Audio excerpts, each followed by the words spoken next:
پانی پلاؤ گے نا؟ ہاں بیٹی میں پانی لاؤں گا تو تمہیں بھی پلاؤں گا، پھر ہم سب پانی پئیں گے۔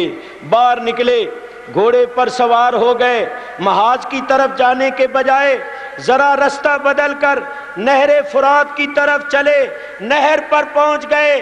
وہ 4000 افراد جو نہر پر متعین تھے، انہوں نے جب حضرت عباس کو آتے ہوئے دیکھا وہ ہوشیار ہو گئے، وہ کھڑے ہو گئے، انہوں نے کمانوں پر تیر چڑھا لیے، نیزے سنبھال لیے، تلواریں میان سے باہر نکال لیں۔ حضرت عباس علمدار نے کہا مجھے ایک بات بتاؤ، تم مسلمان ہو کہ کافر ہو؟ کہنے لگے پکے مسلمان۔ آپ نے فرمایا تف ہے تمہاری مسلمانی، بدبختو یہ مسلمانی ہے؟ نہر فرات پر بیٹھے ہوئے ہو، اولاد رسول کا پانی بند کیا ہوا ہے، جس نہر کا پانی جانور تلک پی رہے ہیں، تم نے اس نہر کا پانی اولاد رسول پر بند کیا ہوا ہے۔ جس رسول کا کلمہ پڑھ کے مسلمان کہلاتے ہو، اس رسول کی اولاد پر پانی بند کیا ہوا ہے، اور اپنے آپ کو پکے مسلمان کہتے ہو۔ تمہیں شرم نہیں آتی؟ تمہاری مسلمانی پر اسلام بھی شرمسار اور نادم ہے۔ بدبختو دیکھو، مجھ سے علی اصغر کی حالت دیکھی نہیں گئی، 6 ماہ کا معصوم بچہ ہے، وہ روتا ہے، تڑپتا ہے، تو بیویوں سے اس کا رونا تڑپنا دیکھا نہیں جاتا۔ مجھے پانی لے لینے دو۔ چھوٹے چھوٹے بچے پانی کی وجہ سے، شدت پیاس سے بے تاب ہیں۔ بدبختو مجھے پانی لے لینے دو۔ انہوں نے کہا کہ ہم تجھے پانی ہرگز نہیں لینے دیں گے، کیونکہ امیر کا یہ حکم ہے کہ تمہیں پانی کی ایک بوند نہ لینے دی جائے۔ فرمایا بدبختو امیر کا خیال کرتے ہو اور اللہ کا خیال نہیں کرتے ہو، اللہ کے رسول کا خیال نہیں کرتے ہو، رسول اللہ کی اولاد کا لحاظ اور پاس نہیں ہے۔ بدبخت امیر کا لحاظ اور پاس کرتے ہوئے تم پانی سے روکتے ہو، مجھے پانی لے لینے دو۔ انہوں نے کہا ہم کسی صورت میں تمہیں پانی نہیں لینے دیں گے۔ فرمایا سن لو، پھر تم میرا راستہ نہیں روک سکتے ہو۔ آپ نے ان کو مخاطب کر کے فرمایا ہاں مجھ کو رکھو یاد، ہاں مجھ کو رکھو یاد، میں حیدر کا پسر ہوں اور باغ نبوت کے شجر کا میں ثمر ہوں، میں دیدہ ہمت کے لیے نور نظر ہوں، پیاسا ہوں مگر ساقیے کوثر کا پسر ہوں، واللہ میری ضرب تمانچہ ہے بلا کا، دل بند ہوں میں شیر خدا، شیر خدا کا۔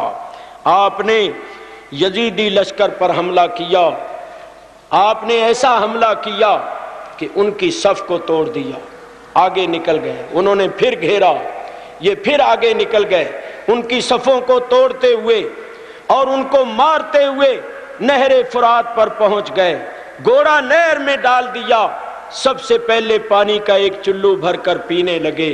جب بھرا ہوا چلو منہ کے قریب لے گئے تو علی اصغر کی پیاس یاد آئی، کہنے لگے عباس تجھے نہر فرات پر آنے کی اجازت اس لیے نہیں ملی کہ تم اپنی پیاس بجھاؤ، جب تک اس معصوم اصغر کی پیاس نہ بجھا لو تمہیں پانی پینا روا نہیں ہے۔ بھرا ہوا چلو پھینک دیا، بڑی پھرتی کے ساتھ مشکیدہ بھرا، مشکیدہ بائیں کندھے پر ڈالا اور ہاتھ سے گھوڑے کی مہار تھام لی اور دائیں ہاتھ میں تلوار تھی۔ آپ نے گھوڑا باہر نکالا، اتنے میں وہ آگے دیوار بن چکے تھے اور صف بنا چکے تھے، اپنی صفیں بنا چکے تھے۔ حضرت عباس علمدار نے ان پر حملہ کیا، ان کی صفوں کو توڑا، ان کی دیواروں کو توڑا، اور آپ آگے بڑھتے چلے آ رہے تھے۔ آپ کی کوشش یہ تھی کہ میں کسی طرح اس مشکیدے کو خیمے میں پہنچا دوں۔ آپ ان کا راستہ اور ان کی صفوں کو توڑتے ہوئے اور ان کا راستہ ختم کرتے ہوئے آپ دوڑے چلے آ رہے تھے، مگر وہ برابر آپ کا پیچھا کر رہے تھے۔ جب خیموں کے قریب آ گئے، عمر بن سعد شمر ذی الجوشن نے تازہ دم دستوں کو، وہ جو سامنے کھڑے ہوئے تھے ان سے کہا آگے بڑھو اور اس کا راستہ روکو، دیکھو یہ مشکیدہ خیموں میں نہ جانے پائے۔ وہ درندے آگے سے آ گئے، انہوں نے آگے سے شیر خدا کے فرزند کو گھیر لیا، اور یہ جو پیچھے تھے انہوں نے پیچھے کی طرف سے بزدلانہ حملہ کیا۔ اب حضرت عباس علمدار گھر گئے تھے، آگے بھی دشمن تھے، پیچھے بھی دشمن تھے، پھر بھی آپ بڑی شجاعت اور بہادری کا مظاہرہ کر رہے تھے، برابر ان کا مقابلہ کر رہے تھے کہ جو پیچھے کی جانب کمینے بزدل تھے انہوں نے بزدلانہ حملہ کیا اور آپ کے بائیں کندھے پر ایک وار کیا۔ جب آپ کے بائیں کندھے پر ضرب پڑی، مشکیزہ نیچے گرنے لگا، آپ نے بڑی پھرتی کے ساتھ اس کو دائیں ہاتھ میں لے کر اپنے دائیں کندھے پر چڑھا لیا اور پھر تلوار کو تھام لیا۔ پچھلوں نے، ان بزدلوں نے دوسرا بزدلانہ حملہ کیا، دائیں کندھے پر بھی وار کیا، مشکیزہ نیچے گرنے لگا تو حیدر کے لال نے اپنے دانتوں میں تھام لیا، مگر اب دونوں بازو کٹے ہوئے ہیں، کن ہاتھوں سے تلوار چلائیں، کن ہاتھوں سے دشمن کے وار کو روکیں، کن ہاتھوں سے گھوڑے کی مہار کو پکڑیں، کس طرح مقابلہ کریں۔ ایک ظالم نے تیر مارا، وہ تیر مشکیزے میں لگا، مشکیزہ پھٹ گیا اور اس کا پانی زمین پر بکھر گیا۔ آپ نے دانتوں کی گرفت ڈھیلی کر دی اور کہا علی اصغر تیرا چچا تجھ سے شرمسار ہے، علی اصغر تیرا چچا تیری پیاس نہیں بجھا سکا، علی اصغر اپنے چچے کو معاف کر دینا۔ پھر آپ نے اپنے بھائی حضرت امام علی مقام کو پکارا، بھائی دشمنوں نے میرے بازو کاٹ دیے ہیں، دشمنوں نے مجھے زخموں سے گھائل کر دیا ہے، آؤ مجھے سنبھالو اور مجھے پکڑو۔ امام علی مقام اپنے بھائی کی صدا سن کر دوڑے۔ جب امام علی مقام حضرت عباس علمدار کے پاس آئے، محاذ پر آئے، تو اتنے میں دشمن ان کا کام تمام کر چکے تھے، ان کا سر جسم سے جدا کر چکے تھے۔ وہ کٹے ہوئے بازوؤں والا شیر خاک و خون میں پڑا ہوا تھا۔ امام علی مقام نے جب اپنے بھائی کو دیکھا تو لاش کے اوپر گر گئے اور جن جذبات کا مظاہرہ کیا، جن جذبات کا اس وقت اظہار فرمایا، شاعر اس کی ترجمانی کرتے ہوئے کہتا ہے، چلائے گر کے لاش پر شبیر نامدار، بھائی تمہاری نرگسی آنکھوں پہ میں نثار، اس نرغے میں بھی تھا تمہیں بھائی کا انتظار، آنکھیں پھرا کے ڈھونڈتے ہو مجھ کو بار بار، شاید زبان بند ہے جو لب کھولتے نہیں، روتے ہوئے ہم آئے ہیں تو بولتے نہیں، بے تاب ہے حسین برادر جواب دو، اے میرے نوجوان میرے صفدر جواب دو،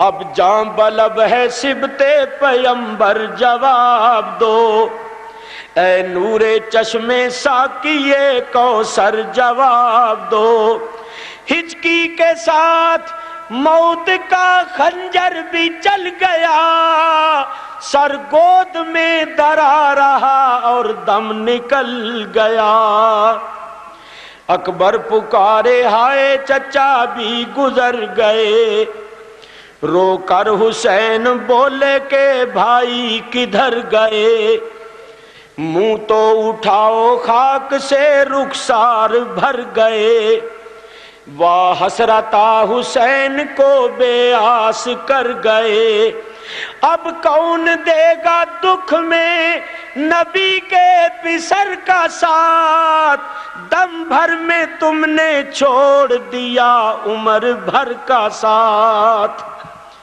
امام علی مقام کو اپنے بھائی کی جدائی سے بڑا صدمہ پہنچا۔ علی اکبر دوڑتے ہوئے آئے، امام علی مقام نے فرمایا ان کا سارا ظہری اعلان، اب میری کمر ٹوٹ گئی، اب میرا کوئی سہارا نہیں رہ گیا، اب میرا کوئی علم اٹھانے والا نہیں رہ گیا، میری فوج کا علم بردار بھی میرا ساتھ چھوڑ گیا۔ امام روتے ہوئے واپس گئے، کیا دیکھا؟ 18 سال کا جوان بیٹا علی اکبر ہم شکل رسول تیار کھڑا ہے، ابا جان مجھے بھی اجازت دیجیے۔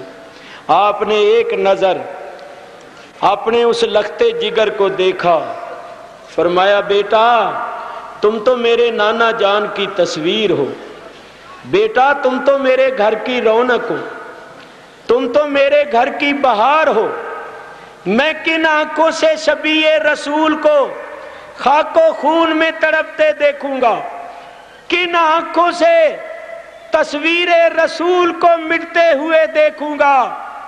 میرے بیٹا تم نہ جاؤ، تم خیموں میں اپنی ماؤں اور بہنوں کے پاس چلے جاؤ، یہ میرے خون کے پیاسے ہیں، میرے خون سے ان کی پیاس بجھ جائے گی۔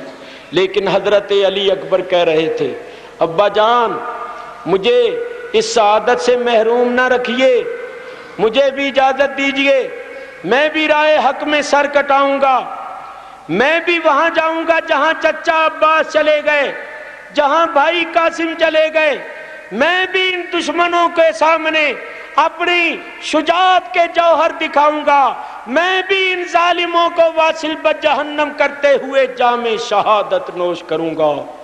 امام علی مقام جو سب کچھ راہ حق میں قربان کرنے کا عزم کر چکے تھے، تہیہ کر چکے تھے، 18 سال کے جوان بیٹے کو بھی سینے سے لگاتے ہیں، پیار کرتے ہیں اور میدان کی طرف رخصت کر دیتے ہیں۔ علی اکبر چلے اور یہ پڑھتے ہوئے جا رہے تھے انا علی ابن الحسین ابن علی نحن اہل البیت اولا بالنبی، میں علی اکبر ہوں، حسین کا فرزند، وہ حسین جو امیر المومنین فاتح خیبر حضرت علی کے دل بند ہیں، ہم رسول اللہ کے اہل بیت ہیں اور ہم رسول اللہ کو سب سے زیادہ پیارے ہیں۔ حضرت امام علی اکبر جا رہے ہیں، کون جا رہا ہے؟ علی اکبر نہیں جا رہا تھا، حسین کی جان جا رہی تھی۔ علی اکبر نہیں جا رہا تھا، ماں کی کمائی جا رہی تھی، ماں کی روح جا رہی تھی۔ کوئی خیموں میں کھڑی ہوئی بہن سے پوچھے، جس کا پیارا بھائی جا رہا تھا، جس بہن کا بھائی علی اکبر جیسا بھائی تھا، شبیہ رسول تھا، اس بہن کے دل پر کیا گزر رہی ہوگی۔ میرے بزرگوں اور دوستوں، حضرت امام علی اکبر یزیدی لشکر کے سامنے گئے، فرمایا اپنے نبی کا گھر اجاڑنے والوں، فاطمہ الزہرا کے باغ کے پھولوں کو کاٹ کاٹ کے خاک و خون میں تڑپانے والوں، مجھے دیکھو میں کون ہوں، میں حسین کا فرزند ہوں، میں فاتح خیبر علی مرتضیٰ کا پوتا ہوں۔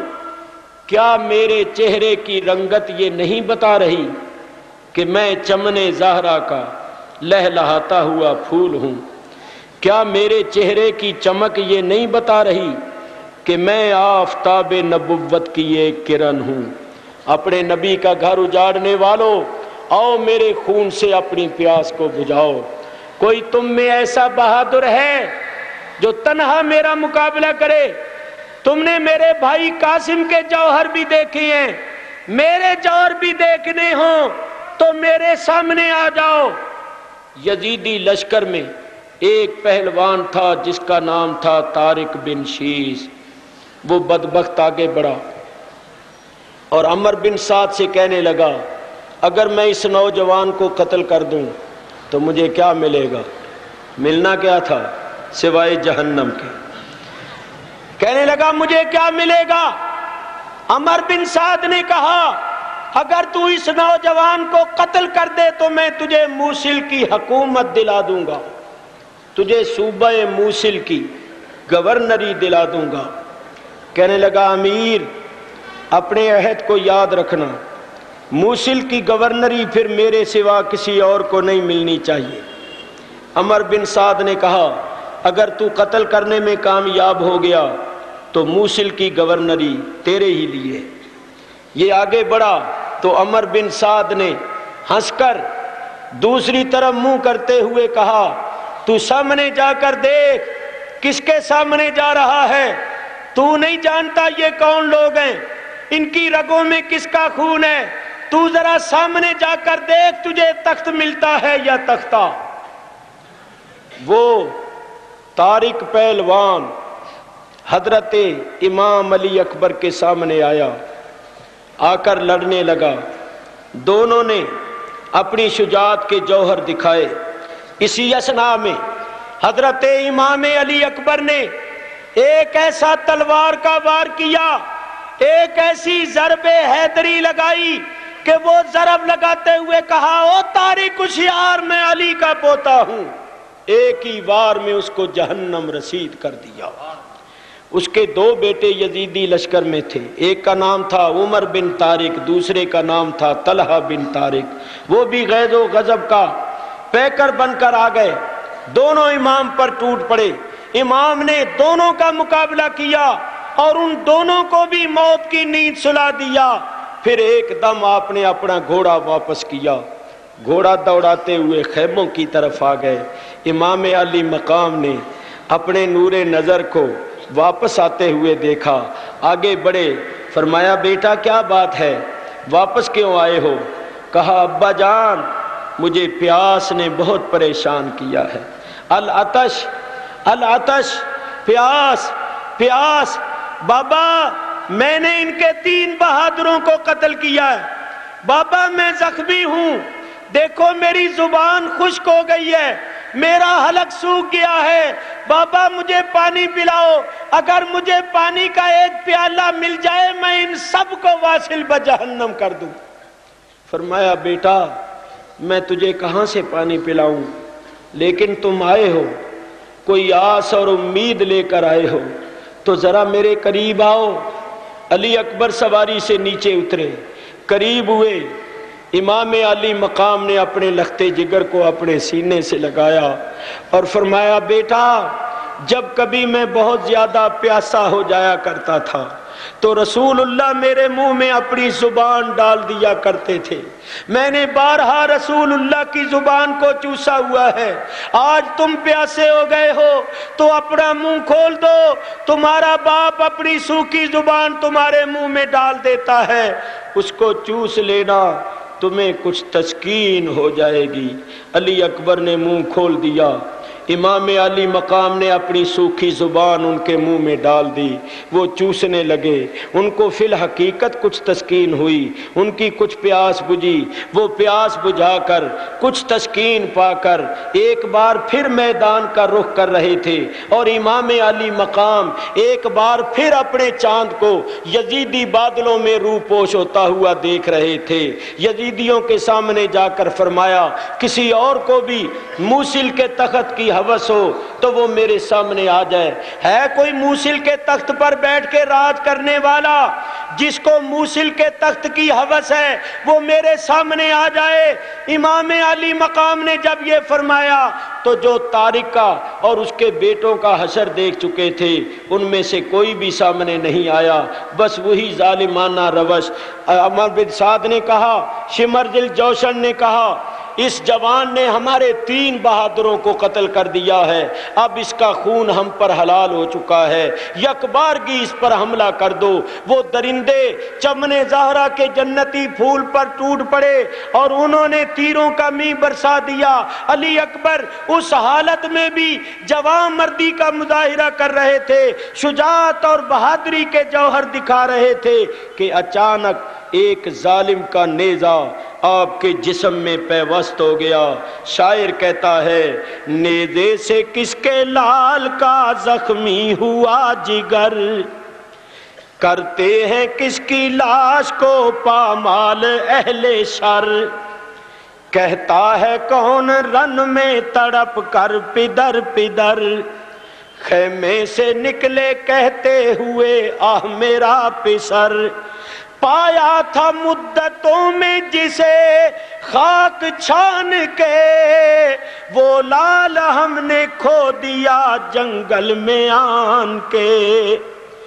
جا کر صفوں کے پاس پکارے باش کو آ، ہے کس طرف میرے علی اکبر کی قتل گاہ۔ اے ظالموں یہ شب ہے کہ دن ہو گیا سیاہ، کس ابر میں چھپا ہے میرا 14ویں کا ماہ۔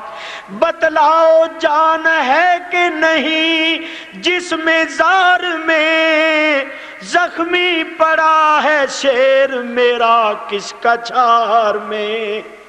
آگے بڑھے، شبیہ رسول کو دیکھا، خاک و خون میں تڑپ رہے تھے۔ امام علی مقام کا کلیجہ منہ کو آ گیا، سر کو اٹھا کر گود میں رکھا، منہ پر منہ رکھ کے کہا بیٹا جب تم نے اپنے باپ کو پکارا تھا تو انتظار بھی کیا ہوتا۔ بیٹا میں حسین ہوں، میں تمہارا باپ ہوں، ایک نظر دیکھ تو لو، میرے گلے میں باہیں ڈال دو، سینے سے سینہ لگا کے حسرت نکال دو۔ علی اکبر نے کراہتی ہوئی درد بھری آواز میں کہا بابا بس یہی تمنا تھی کہ جسم سے روح نکلے تو آپ کا چہرہ آنکھوں کے سامنے ہو، یہ سر آپ کی آغوش میں ہو۔ جوان بیٹے نے اپنے باپ کی آغوش میں اپنی جان اللہ کے حضور پیش کی۔ امام نے ٹوٹی ہوئی کمر سے جوان بیٹے کا لاشا اٹھایا، خیموں کے پاس لا کر رکھا اور کہا اے اللہ تیرے ایک وفادار بندے نے تیرے خلیل ابراہیم علیہ السلام کی سنت پر عمل کیا ہے۔ مولا کریم خلیل اللہ نے جب اپنے بیٹے کی گردن پر چھری رکھی تھی تو آنکھوں پر پٹی باندھ لی تھی، میں نے تو آنکھوں پر پٹی بھی نہیں باندھی۔ مولا ان کی گردن کو تو چھری نے کاٹا بھی نہیں تھا، مگر میرا لال تو زخموں سے چور چور ہو گیا ہے۔ مولا میری اس قربانی کو منظور کر لے۔ اللہ اکبر۔ بیبیوں نے جب علی اکبر کی لاش کو دیکھا کوہرام مچ گیا، قیامت قائم ہو گئی۔ ماں کہہ رہی تھی اے جان فاطمہ میرا پیارا کہاں گیا، اماں کی زندگی کا سہارا کہاں گیا، وہ 3 دن کی پیاس کا مارا کہاں گیا، آل نبی کی آنکھ کا تارا کہاں گیا، مرتی ہوں اپنے سروے صحیح قد کو دیکھ لوں، ایک بار پھر شبیہ محمد کو دیکھ لوں۔ پھوپھی سیدہ زینب روتی ہوئی آئیں اور کہا اے میرے لمبے گیسوؤں والے کدھر ہے تو،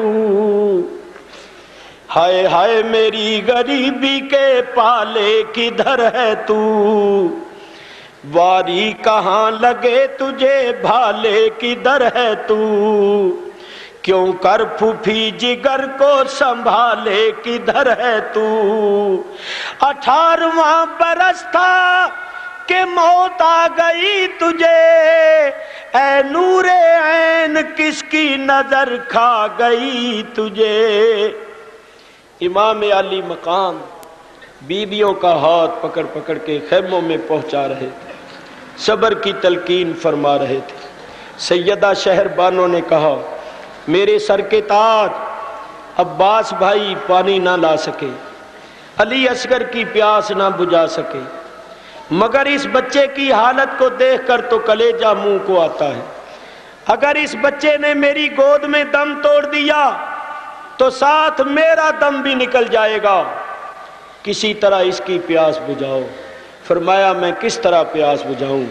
شہر بانو نے کہا میرے سر کے تاج، ان ظالموں کو یہ نہیں پتا ہوگا ہمارے ساتھ اتنے اتنے چھوٹے بچے بھی ہیں، اگر اس بچے کو گود میں اٹھا لو اور ان کو دکھاؤ کہ دیکھو یہ 6 ماہ کا معصوم بچہ ہے، شدت پیاس سے بے تاب ہے، تڑپ رہا ہے، بیویوں سے اس کا تڑپنا دیکھا نہیں جاتا تو شاید کسی کو ترس آ جائے، بچوں پر تو کافروں کو بھی ترس آ جاتا ہے، یہ تو مسلمان کہلاتے ہیں۔ امام پاک نے فرمایا شہر بانو مجھے ان بدبختوں سے کوئی توقع تو نہیں ہے، کیونکہ ان کے دل سیاہ ہو چکے ہیں، مہریں لگ چکی ہیں، لیکن میں تمہاری اس آس اور امید کو بھی پورا کرنے کے واسطے تیار ہوں۔ امام علی مقام نے 6 ماہ علی اصغر، وہ کلی چمن زہرا کی وہ کلی جو ابھی کھلنے بھی نہیں پائی تھی، اس کو گود میں اٹھا لیا، یزیدیوں کو دکھایا، فرمایا بدبختو میں نے تمہارا کچھ بگاڑا ہوگا، مجھ سے تم نے کوئی انتقام بدلہ لینا ہوگا، اس معصوم نے تمہارا کچھ نہیں بگاڑا، اگر تم اس کو پانی پلا دو گے تو یہ پانی پی کر اس قابل نہیں ہو جائے گا کہ تلوار پکڑ کر تمہارے مقابلے پر آ جائے۔ بدبختو بچوں پر تو کافروں کو بھی ترس آ جاتا ہے، اور تم تو مسلمان کہلاتے ہو، تمہیں یہ بھی معلوم ہے کہ یہ کون بچہ ہے، یہ کون بے زباں ہے، تمہیں کچھ خیال ہے؟ در نجف ہے بانوئے بے کس کا لال ہے، لو مان لو تمہیں قسم ذوالجلال ہے، بطحا کے شاہزادے کا تم سے سوال ہے، تم کو قسم ہے روح رسالت مآب کی، ٹپکا دو اس کے حلق میں 2 بوند آپ کی۔ آپ یہ فرما رہے تھے ایک ظالم بدبخت جس کا نام تھا ہرملہ بن کاہل، اس نے کمان پر تیر چڑھایا ہوا تھا، نشانہ باندھ کے اس ظالم نے اس زور سے تیر مارا کہ وہ تیر علی اصغر کے حلق میں آ کر لگا۔ علی